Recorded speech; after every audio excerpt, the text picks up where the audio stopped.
Halo kawan cuan, untuk bahas berita forex hari ini, aku akan bahas mengenai efek atau dampak dari meeting minutes terbaru The Fed yang dirilis tadi subuh, beserta juga dengan data inflasi, yaitu PPI Amerika Serikat yang dirilis malam. Nah, sebelumnya disclaimer on ya, ini hanyalah hasil analisa fundamental aku dan bukan saran trading, sehingga resiko trading tanggung masing-masing ya. Meeting minutes terbaru dari The Fed, Bank Sentralnya Amerika Serikat, itu telah dirilis tadi subuh, di mana disebutkan kalau mayoritas anggota The Fed itu masih mendukung kenaikan suku bunga satu kali lagi di sisa 2 meetingnya di tahun ini. Sementara hanya ada beberapa anggota saja yang mendukung suku bunga itu tidak perlu dinaikkan lebih lanjut.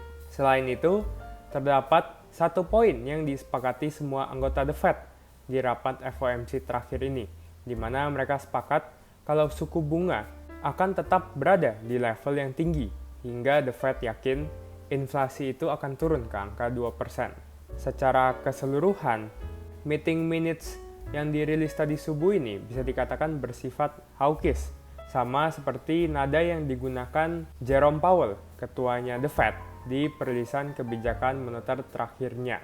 Selain itu, data inflasi berupa PPI terbaru dari Amerika Serikat itu juga telah dirilis dan menunjukkan inflasi masih lebih tinggi dari perkiraan. Untuk PPI per bulannya atau month on month itu menunjukkan angka 0,5%, di atas prediksi analis di angka 0,3%, namun turun dari angka sebelumnya di 0,7%.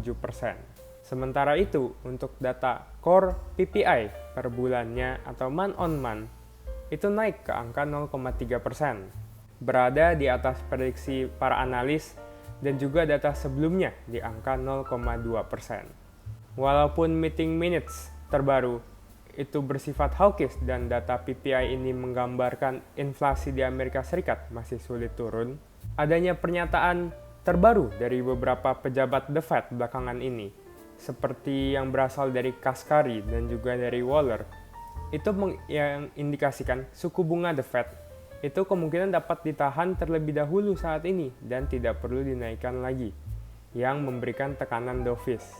Para analis dan pelaku pasar itu memprediksi peluang The Fed untuk lanjut menaikkan suku bunganya di bulan November itu ada di angka 8% saja, yang turun dari angka 15% kemarin.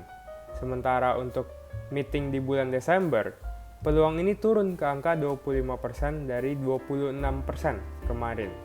Namun untuk saat ini, pelaku pasar dan juga analis itu masih menunggu data CPI yang akan dirilis nanti malam, di mana data ini dapat menjadi penentu apakah peluang bagi The Fed untuk lanjut menaikkan suku bunganya di sisa 2 meetingnya tahun ini itu semakin tinggi atau akan lanjut semakin rendah.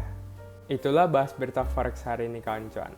Kalau menurutmu nih, akankah The Fed itu lanjut menaikkan suku bunganya di meeting bulan November ataupun Desember, atau The Fed itu akan melakukan jeda dan berhenti menaikkan suku bunganya lagi di tahun ini? Coba berikan prediksimu di kolom komentar di bawah ini ya kawan cuan.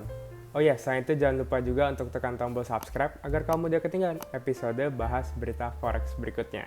Dan juga follow aku di IG dan juga di TikTok di @rw_beritaforex. Terima kasih dan sampai jumpa di waktu kawan cuan.